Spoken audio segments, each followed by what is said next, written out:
Today we will examine the legislative process in Congress and the various groups that operate, as they say, inside the Beltway, or as others call it, the swamp, Washington, D.C.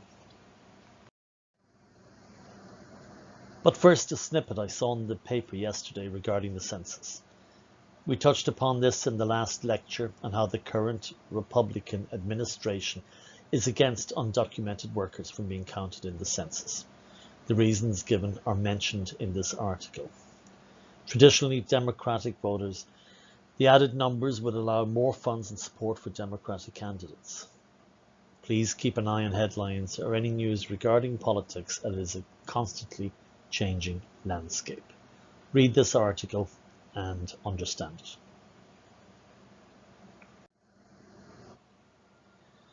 Passing laws allows the government to uphold the goals of the Constitution as outlined in the preamble. A proposed law is called a bill. Only members of Congress can introduce new bills. So the three groups listed here must get someone in Congress to introduce their bill. As per the Constitution, money bills, as we know, have to be introduced in the House of Representatives. This dates back to the colonial practice of power of the purse. Many bills are put forward by special interest groups who look for legislation that will benefit them. The farmers' lobby, the bankers' lobby, all have their own interests in passing this legislation.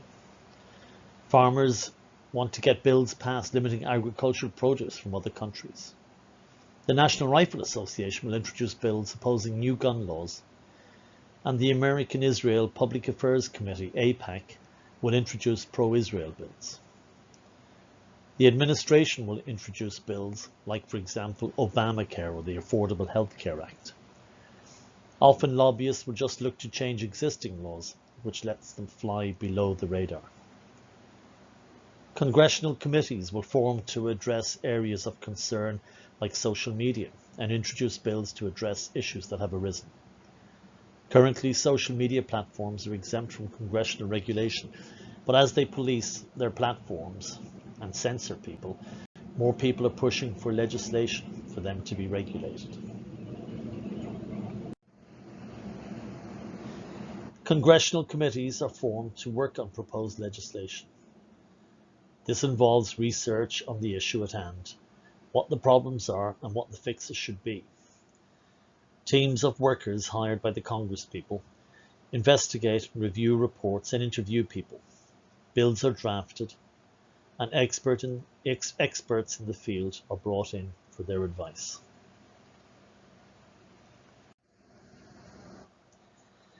Behind this process lurk the lobbyists. These are groups that play a very important and sometimes unhealthy role in legislation in America. Often they propose legislation that benefits a narrow segment of society, but the cost of this legislation is borne by everyone. Their name derives from the practice of standing outside the chambers of Congress, trying to influence members of Congress going in to vote. Often these special interest groups write up the laws themselves and then get members of Congress to hold hearings, and most importantly, they pressure these members. I mentioned some of the more powerful lobbies before, and for the purpose of explaining the process, we will use the American-Israel Public Affairs Committee, the pro-Israel lobby, as an example of how lobbying works. There are 5 major weapons of lobbyists. First is communications, getting the word out. The press will do their bit to help lobbyists. A dinner or a vacation paid for by the lobbyist will get a reporter to write columns in the newspaper calling for the need for legislation. Segments on television will be bought, and this will push the legislation into the public's consciousness. Phone calls to the congressman's office in favor or against legislation will be made.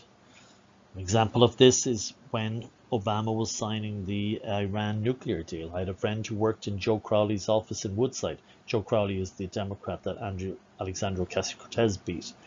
She said that the Israelis did not want it signed, so They had lots of Jewish people calling up. They outnumbered the pro-treaty people by 25 to 1. This was an example of the lobbying system working at the grassroots level. Social contacts are dinners, tickets to ball games, and other trips or vacations. AIPAC gives free trips to Israel for first-time members of Congress, all expenses paid.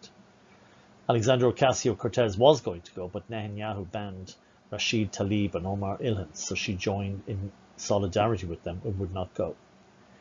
In August 2019, 30 members of Congress, including 16 freshmen, went on an AIPAC-sponsored trip to Israel, according to the Jewish Insider.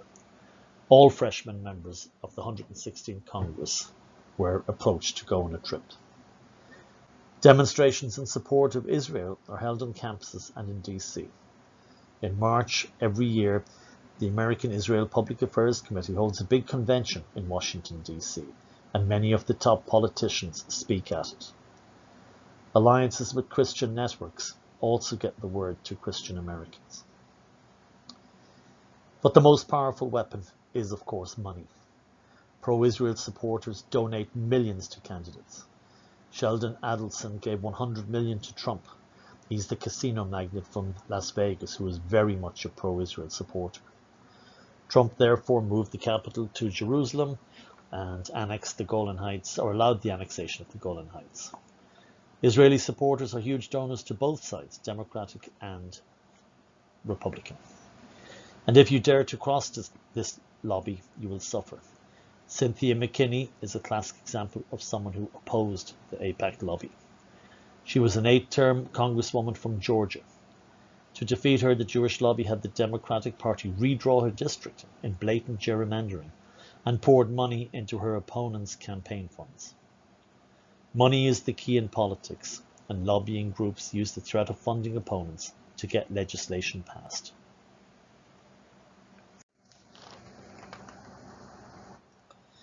In 1946, the government passed the Federal Regulation of Lobbying Act. This was designed to reduce the influence of lobbyists and give members of Congress more information on who was lobbying them. The Supreme Court upheld this act in the United States versus Harris, but this law left loopholes covering only people who were paid lobbyists. Many of these loopholes were closed in 1995 with the passage of the Lobbying Disclosure Act. All lobbyists are now required to register with the House and the Senate.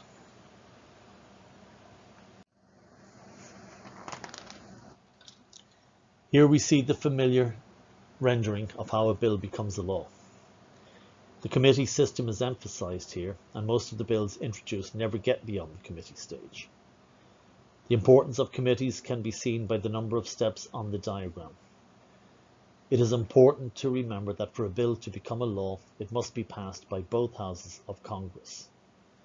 So if two different versions of the bill are passed by the House and the Senate, the bill goes to a conference committee where a compromise bill is arrived at. The password for today is John Lewis. I repeat, the password for today is John Lewis.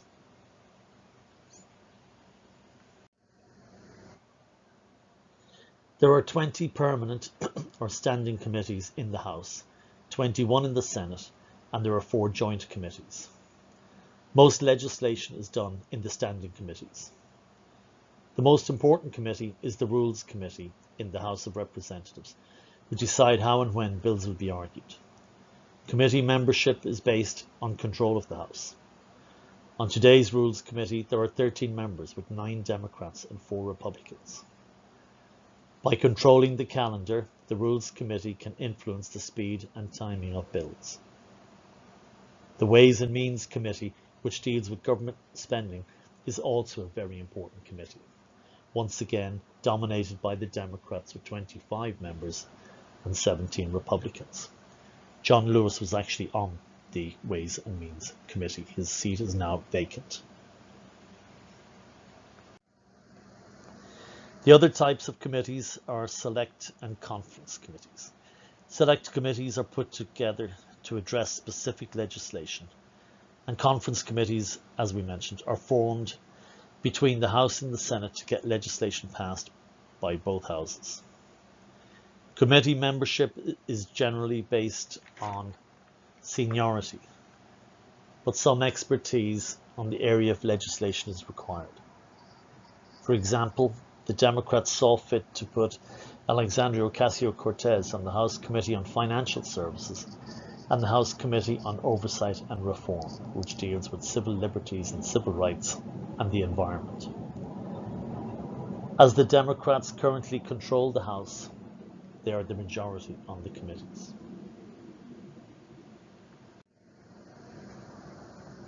The party whip is the enforcer who makes sure party members vote for legislation or against it, as the case may be.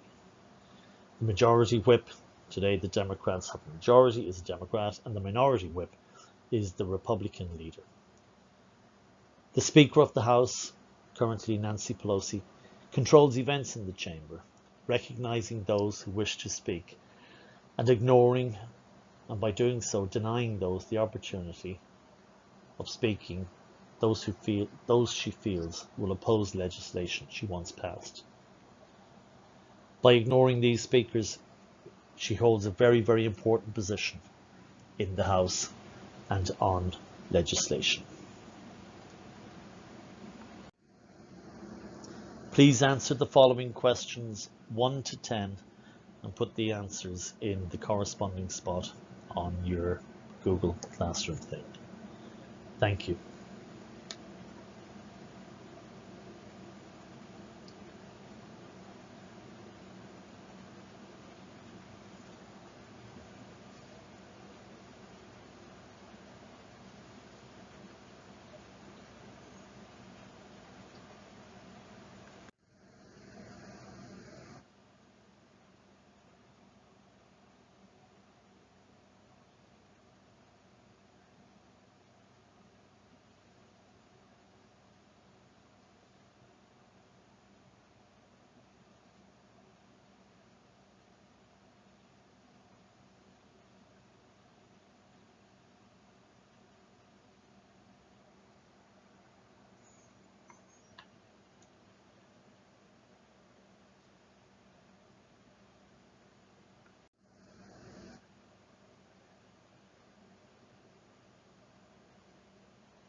This concludes our lecture for today. Thank you for your attention.